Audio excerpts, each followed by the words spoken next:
Good evening everyone. Induced electric field topic पढ़ेंगे। यहाँ पर शुरू से मैं बता देता हूं कि जैसे हमने पढ़ा था फैराडे लॉ ऑफ ईएमआई में कि जब भी किसी भी सर्किट से या कॉइल से जाने वाला मैग्नेटिक फ्लक्स में चेंज होता है तो उसमें एक उसके अंदर एक इंड्यूस्ड ईएमएफ और पोटेंशियल डिफरेंस पैदा हो जाता है, और अगर सर्किट क्लोज हो तो उसके अंदर एक करंट पैदा हो जाती है। लेकिन हम ऑलरेडी जानते हैं कि कहीं पर अगर करंट है तो वहां निश्चित रूप से इलेक्ट्रिक फील्ड होगा। तो इसका मतलब है मैग्नेटिक फ्लक्स में चेंज होने से जब ईएमएफ इंड्यूस होता है, इंड्यूस करंट पैदा होती है, तो निश्चित रूप से उस सर्किट में एक इलेक्ट्रिक फील्ड होता होगा। ये इलेक्ट्रिक फील्ड अभी तक जो हमने स्टेशनरी चार्ज पार्टिकल के इलेक्ट्रिक फील्ड को पढ़ा है कि एक चार्ज पार्टिकल अगर कहीं पर स्टेशनरी है तो वो अपने आसपास एक इलेक्ट्रिक फील्ड पैदा करता है, उसे इलेक्ट्रोस्टैटिक फील्ड कहा जाता था और वो कंजर्वेटिव फील्ड होता था। ये इंड्यूस इलेक्ट्रिक फील्ड वैसा नहीं है। ये इलेक्ट्रोस्टैटिक फील्ड नहीं है, स्टेशनरी चार्ज की वजह से नहीं है। मजे की बात है कि ये कंजर्वेटिव भी नहीं है, ये नॉन कंजर्वेटिव होता है। तो हम उसी इंड्यूस इलेक्ट्रिक फील्ड के बारे में पढ़ रहे हैं जिनकी कुछ प्रॉपर्टीज मैंने अभी आपके सामने रखी, और ये प्रॉपर्टीज हम लिखेंगे भी। तो अब आगे मैं इसको यही लिख रहा था कि it is produce in changing magnetic field, changing magnetic field. अब ध्यान रखिएगा, यहीं पर वो पॉइंट्स लिख लेते हैं। इट इज, ये बेटा ध्यान रखिएगा, अभी मैं इसमें कुछ डेरिवेशन टाइप का भी कराऊंगा, लेकिन अक्सर देखा गया है वो आता वाता नहीं है, लेकिन करेंगे, कोर्स में है। तो जो पॉइंट लिखा रहे हैं ये ज्यादा इंपॉर्टेंट है। It is non electrostatics, non electrostatic. इसका मतलब क्या हुआ? स्टैटिक चार्ज, रुके हुए चार्ज से जो इलेक्ट्रिक फील्ड पैदा होता था वो नहीं है। ये कैसे पैदा होता है पहली लाइन में लिख ही दिया है। इट इज नॉन कंजर्वेटिव, ये कंजर्वेटिव फील्ड भी नहीं। तुम्हें याद है जो इलेक्ट्रिक लाइंस ऑफ फोर्स होती थी इलेक्ट्रोस्टैटिक इलेक्ट्रिक फील्ड की, वो क्या होते थे? ओपन कर्व्स होते थे। वो बेटा पॉजिटिव चार्ज से निकलते थे और नेगेटिव चार्ज पे खत्म होते थे। ये बेटा क्लोज लूप होते हैं। तो these are not open curves. ध्यान रखिएगा, इलेक्ट्रिक लाइंस ऑफ फोर्स जो इसकी होती हैं, electric lines of force are closed curves. ये क्लोज कर्व्स होते हैं। आप इसमें ये लिख सकते हैं, although in electrostatic field lines are open curves. वो ओपन कर्व्स होते थे, राइट? अब हम बेटे इसमें एक डायग्राम बनाएंगे जिसमें एक चेंजिंग मैग्नेटिक फील्ड दिखाएंगे। उसमें एक ऐसा करते हैं, एक क्लोज लूप दिखा देते हैं, और फिर इसमें एक मिनट बात करते हैं। देखिएगा, मान लीजिए बेटा ये टाइम चेंजिंग मैग्नेटिक फील्ड है। देखो ये टाइम चेंजिंग मैग्नेटिक फील्ड है। ये मैग्नेटिक फील्ड चेंज हो रहा है, तो आप कह सकते हैं this magnetic field dB by dt। तो dB by dt is rate of change of magnetic field. Magnetic field का रेट ऑफ चेंज दिया है, टाइम के साथ चेंज हो रहा है। इसके अंदर अगर आप एक क्लोज लूप रख दें, बेटा ये एक मेटालिक लूप है, जैसे एक कॉइल होता था। तो जैसे ही आप इसको बेटा इसमें रखेंगे तो पता है कि इस क्लोज लूप में क्लॉकवाइज या एंटी क्लॉकवाइज करंट चलने लगती है। तो जिस डायरेक्शन में करंट होगी उस डायरेक्शन में इलेक्ट्रिक फील्ड होगा। ऑब्वियस सी बात है कि इसमें एक करंट पैदा हो जाएगी। मान लें इधर की ओर करंट एक पैदा हो गई। तो मैं रिपीट कर दूं, ये टाइम चेंजिंग मैग्नेटिक फील्ड है, इसमें एक क्लोज लूप रखा हुआ है। इसके अंदर फ्लक्स में चेंज होने से इंड्यूस इलेक्ट्रिक फील्ड और इंड्यूस करंट और इंड्यूस ईएमएफ पैदा हो जाएगा। करंट की डायरेक्शन ये है, तो इसका मतलब इंड्यूस इलेक्ट्रिक फील्ड की भी डायरेक्शन यही रहेगी, ई इंड्यूस्ड ये रहेगा। तो इंड्यूस इलेक्ट्रिक फील्ड देखो बेटा, ये क्लोज कर्व्स होते हैं, इसी के फॉर्म में, बिल्कुल क्लोज लूप के फॉर्म में होते हैं। अब अगर तुम्हें डेराइव करना है तो आप ऐसा कर लो, इंड्यूस इलेक्ट्रिक फील्ड को एक इस रिंग का, या आप कह सकते हैं इस रिंग का रेडियस आर दिखा दो। एक छोटा सा एलिमेंट यहां पर ले लो, डीएल ले लेते हैं, डीएल। तो तुम्हें पता है work done in one complete round by the electric field, work done equal to होता है एफ डॉट डीएल बेटा, एफ इज द फोर्स और dl is the distance. Complete round कर दिया है तो आप इसे इंटीग्रेट कर दीजिएगा। Work done is equal to, तो पता एफ इक्वल टू जो ये आता है ये क्यू ई के बराबर होता है, तो आप इसे लिख सकते हैं क्यू ई, ई को ई इंड्यूस लिख रहे हैं तो वही लिख दीजिएगा, डॉट डीएल आएगा। वर्क डन चार्ज को अगर इधर ले आए तो d W upon q equal to integral E induced dot dl आएगा। ये इक्वेशन 1 डाल दीजिएगा। But d W upon q is induced EMF या पोटेंशियल डिफरेंस, ईएमएफ, इसे हम ई से लिख रहे हैं। तो आप देखो बेटा D W upon Q induce EMF है, तो इसके स्थान पर हम अगर लिख दें therefore equation 1 induce EMF is integral E induced dot DL, ये आ गया इंड्यूस ईएमएफ का फार्मूला। आप इसको इक्वेशन एक्स, आप इसको इक्वेशन x1 लिख दीजिएगा। तो ये induced EMF in the terms of induce electric field आ गया बाय फैराडे लॉ। बेटा फैराडे लॉ से आपको याद है ये क्या था? फैराडे ने बताया था कि जो इंड्यूस ईएमएफ होता है that is equal to minus D phi upon D T होता है। Got it? याद आया बेटा आपको? Yes sir. ठीक। Comparing x1 and x2, integral E induced dot dl is equal to minus d phi upon dt। phi equal to ba होता है तो E induced dot dl equal to minus d by dt। phi को आप ba लिख सकते हैं, तो B को हमने यहां पर वेरिएबल लिया है। अभी लिखा था ना कि मैग्नेटिक फील्ड टाइम के साथ वेरी कर रहा है, तो E induced dot DL is equal to minus, A को बाहर निकाल लीजिए, बाद में जरूरत होगी तो माइनस को भी हटा लेंगे, डायरेक्शन को बताने में काम आएगा बस, डीबी बाई डी टी। तो ये आपको ध्यान रखना है, हालांकि आप इसे भी ध्यान रखें minus D five by D T, तो ये भी आपका इसका एक अच्छा रिलेशन है। ये आप फाइनल लाना चाहते हैं तो आप ऐसे रख लीजिएगा, तो ये आपका रिलेशन आ गया 2। तो ये इंड्यूस इलेक्ट्रिक फील्ड का मैग्नेटिक फ्लक्स में चेंज से रिलेशन होता है। आप इसको इक्वेशन स्टार के फॉर्म में याद रख लीजिए तो अच्छी बात है, यहां तक लाना चाहे रख ले, हम ज्यादातर इससे इस्तेमाल करेंगे। करेक्ट बेटा? अब एक इसमें डेरिवेशन है, न्यूमेरिकल है वास्तव में, हम इसको डेरिवेशन फॉर्म में करेंगे, आप में न्यूमेरिकल डेटा देंगे तो आप न्यूमेरिकल के फॉर्म में करिएगा। तो डेरिवेशन करेंगे, ये पोर्शन मिटा दो। इफ इन अ रीजन या in a circular region, if in a circular region of radius capital R magnetic field varies with time as dV by dt, then find out induced electric field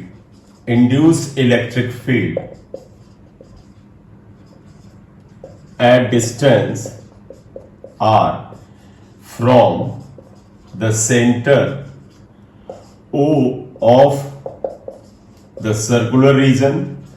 ये बेटा circular region जो था ना, इसका centre O है।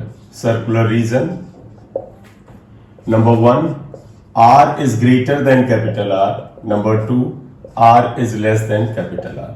अभी मैं diagram बना दूंगा, आपको समझ में आ जाएगा, आप लिख लेंगे इसके। In a circular region of radius capital R, magnetic field varies with time as dB by dt. Then find out induced electric field at distance r from the center O of the circular region if r is greater than and r is less than r. ये ऐसे है कुछ solution में अगर आप आए तो it is something like this.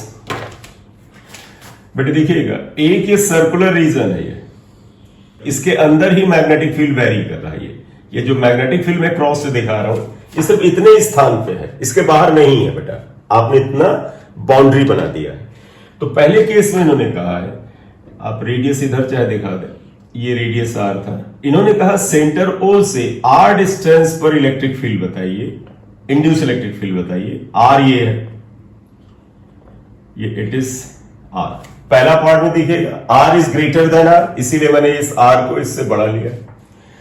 इसका तरीका यह है कि आप यहां से एक ऐसे लूप ड्रॉ कर लीजिए, लूप टाइप का ड्रॉ करिए।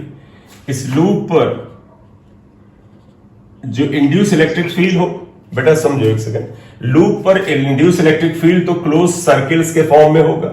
वो किधर होगा वो बड़ा इंपॉर्टेंट नहीं है, आप बताना चाहे तो देखिए बेटा, इंड्यूस इलेक्ट्रिक फील्ड की डायरेक्शन किधर होगी ये तय करेगा कि मैग्नेटिक फील्ड जो वैरी कर रहा है वो बढ़ रहा है या घट रहा है। तो वो तो मैं क्वेश्चन पे छोड़ता हूं कि क्वेश्चन में बताएंगे। फिर तो वो लेंज लॉ लगेगा, लेंज लॉ के अकॉर्डिंग डायरेक्शन ऑफ करंट तय होती है और डायरेक्शन ऑफ करंट के अकॉर्डिंग इंड्यूस इलेक्ट्रिक फील्ड तय होता है।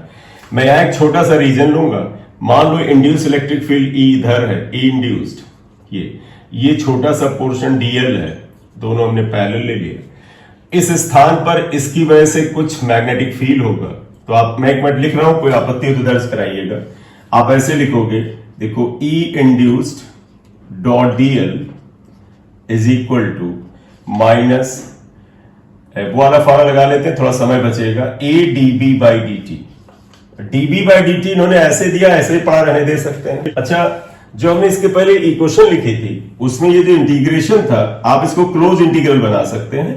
क्यों? क्योंकि induce electric field close loop में होता है। तो जो हमने इक्वेशन स्टार लिखी थी, आप उसमें चाहे तो ये क्लोज इंटीग्रल बना ले, कोई फर्क नहीं पड़ता है आंसर में, बस एक सिंबल है बताने का कि क्लोज इंटीग्रल है। ई इंड्यूस डॉट डीएल, बताओ बेटा, ये इलेक्ट्रिक फील्ड है और ये डीएल है, दोनों पैरेलल हैं, तो अगली लाइन में ये आ जाएगा। तो देखो बेटा, ई इंड्यूस्ड और डीएल दोनों पैरेलल हैं, तो ई इंड्यूस्ड डीएल कॉस जीरो आ जाएगा। माइनस को आप रखना चाहे रख लें, अगले लाइन में हटाना चाहे हटा दें, ए को पहले रखे रहने देते हैं। DB by D t, question में बी की वैल्यू दें तो रख करके डिफरेंशिएट कर लेना, ई इंड्यूस को बाहर कर लो, इंटीग्रल डीएल आ जाएगा। क्लोज इंटीग्रल रखिएगा, इवन जो पिछले मैंने बताया था वहां पर क्लोज इंटीग्रल कर ही लीजिएगा। माइनस ए, अब ए में जरा ध्यान रखिएगा, अब ये बड़ा इंपॉर्टेंट चीज है। ए किसका एरिया? जिसका मैग्नेटिक फील्ड बदल रहा है। तो मैग्नेटिक फील्ड बेटा इस सर्किल के अंदर बदल रहा है, तो ए एरिया होगा इस वाले पार्ट का, जिसकी वजह से इस स्थान पर इंड्यूस इलेक्ट्रिक फील्ड पैदा हो रहा है। इंड्यूस इलेक्ट्रिक फील्ड में बेटा इस पूरे एरिया का लेना देना नहीं है, क्योंकि यहां तो मैग्नेटिक फील्ड ही नहीं। तो यहां पर इंड्यूस इलेक्ट्रिक फील्ड में योगदान इस एरिया का है, तो that will be equal to pi capital R square dB by D t. Question में हमने एज इट इज लिया तो यही रख रहा हूं। ई इंड्यूस्ड इंटीग्रल डीएल क्या आएगा बताओ? इस तरह के छोटे छोटे टुकड़े अगर हम जोड़ें तो ये पूरा सर्किल का सरकमफरेंस आएगा, that would be equal to 2 pi R. Minus को आप हटा ले रहा हूं, माइनस को, तो pi are square dB by D T आएगा। पाई से पाई कैंसिल हुआ, तो आप देखें बेटा ई इंड्यूस्ड, और ध्यान रखिएगा ये आउटसाइड द गिवन सर्किल है, दैट इज इक्वल टू आएगा आर स्क्वायर, ऐसे करते हैं, r square dB by D t upon 2r। ये इंड्यूस इलेक्ट्रिक फील्ड आता है। क्वेश्चन आपने लिख लिया होगा, तो इसको एक तो तुम्हें याद नहीं रखना, बस सॉल्व करना आना चाहिए। यहां से गौर से देखो, कैपिटल आर कांस्टेंट है, dB by D t question में तय होगा, जो वैल्यू आएगी उसके अकॉर्डिंग बात करेंगे। डिस्टेंस में देखो E induced is proportional to 1 upon R आता है, तो therefore E induced is proportional to 1 upon R आया। क्या लब्बुल आप निकला? अगर पॉइंट उस मैग्नेटिक फील्ड रीजन से बाहर है तो that is inversely proportional to distance आएगा। अब इसका सेकंड पार्ट में इन्होंने अंदर लिया है, बेटा आप इसे जल्दी लिख लो। मैं सेकंड पार्ट देखो इनसाइड वाला करना है, उसे करता हूं। अगर लिख लिया हो तो मैं करूं बेटा। डन, ठीक। Yes, sir. चलो देखो, अब ये थोड़ा पार्ट जो इंडियाला है, जो कैपिटल आर रेडियस का है, ये जो पार्ट कैपिटल आर रेडियस थोड़ा बड़ा बना लीजिए, डायग्राम में आसानी रहेगी। ये पार्ट थोड़ा बड़ा बना लीजिए, इसका रेडियस कैपिटल आर के बराबर है। इसमें मैग्नेटिक फील्ड मौजूद है, मैग्नेटिक फील्ड इसके अकॉर्डिंग चेंज हो रहा है, पहले से आप जानते हैं। Now they are taking the point inside. You can take like this, यहां पे पॉइंट आ गया, आप इसको पॉइंट पी बताना चाहे तो बता सकते थे, पॉइंट पी हो गया। फिर ऐसे ही बेटा हम डॉटेड क्लोज लूप बनाएंगे, ये क्लोज लूप बनाएंगे। इस क्लोज लूप में आप ध्यान रखिएगा एक छोटा सा पार्ट लेंगे, ए इंड्यूस अगर हमने ये ले लिया, यहां पर आप डीएल आप इसे ले लीजिएगा, डीएल के बराबर ये डिस्टेंस बेटा छोटी सी, और ये पॉइंट जो था वो पी के बराबर था। तो आप बताएं बेटा इसका रेडियस आर है बेटा, ये रेडियस आर, तो देखिएगा दिस रेडियस इज आर, ये small r, p is the point, integral close integral E induced dot DL is equal to minus a dB by D t. Dot देखो बेटा ये DL का एरो और इसका arrow parallel है, तो close integral ई induced DL cos zero आता है बेटे माइनस ए लिखना चाहो तो यहीं पे लिख लो बेटा। ए बताइएगा बेटा, ए उस सर्किल का एरिया है जो इस पॉइंट पी पर मैग्नेटिक फील्ड पैदा करे, और यहां पर मैग्नेटिक फील्ड ये छोटा वाला सर्किल करेगा। क्यों? क्योंकि इसके अंदर जो मैग्नेटिक फील्ड है वही जिम्मेदार है इस स्थान पर इंड्यूस इलेक्ट्रिक फील्ड पैदा करने के लिए। ये बाहर वाला जो मैग्नेटिक फील्ड है, ये जो इस छोटे सर्किल से बाहर, ये यहां पे कंट्रीब्यूट नहीं करेगा, इसलिए एरिया हो जाएगा पाई स्मॉल आर स्क्वायर, जो अंदर वाला रेडियस आएगा। डीबी बाई डी टी को हम ऐसे ही ले रहे हैं, ये ई इंड्यूस्ड बाहर निकाल लें, इंटीग्रल डीएल आएगा minus pi are square dB by D t, और फिर आप इसे बिल्कुल पिछले मेथड से सॉल्व कर लो। ई इंड्यूस्ड 2 पाई आर आ जाएगा बेटा, देखो इंटीग्रल डीएल क्या होगा बेटा, इंटीग्रल डीएल इस तरह के छोटे छोटे टुकड़ों को जोड़ने से ये सरकमफरेंस आएगा 2 पाई आर, माइनस हटा रहा हूं बेटा, pi are square dB by D T, pi से पाई कैंसिल हुआ, आर से आर कैंसिल हुआ, तो यहां पर ए इंड्यूस्ड आएगा बेटा R upon 2 DB by D T. इसका मतलब अंदर इलेक्ट्रिक फील्ड देखो बेटा आर के डायरेक्टली प्रोपोर्शनल, देखो E induced inside is proportional to R है, जबकि आउटसाइड 1 अपॉन आर था। देयरफॉर इनसाइड क्या आया, E induced is proportional to R, equation x4। At the centre बेटा, एट द सेंटर ओ पे आर की वैल्यू 0 होगी, तो therefore E induced at the centre 0 आएगा। ग्राफ कैसे बनेगा आप देखें, वो जो सर्कुलर रीजन को अगर आप ये डिस्टेंस आर ले लें, इधर इंड्यूस इलेक्ट्रिक फील्ड अगर आप लेते हैं, ये सेंटर ओ को रिप्रेजेंट करेगा, ओरिजिन जो है सर्कुलर रीजन के सेंटर की तरफ शो कर रहा है, ये डिस्टेंस आर है, यहां तक ये कैपिटल आर है, तो यहां तक कैपिटल आर का मतलब बाउंड्रीज है, करेक्ट? बताइए बेटा, सेंटर पे 0, अंदर directly proportional to r straight line, और बाहर rectangular hyperbola E induce is proportional to 1 upon R. Correct? Sir done. Done, ठीक है। तो मैं सेल्फ इंडक्शन पढ़ूंगा, mutual induction, self inductance, mutual inductance.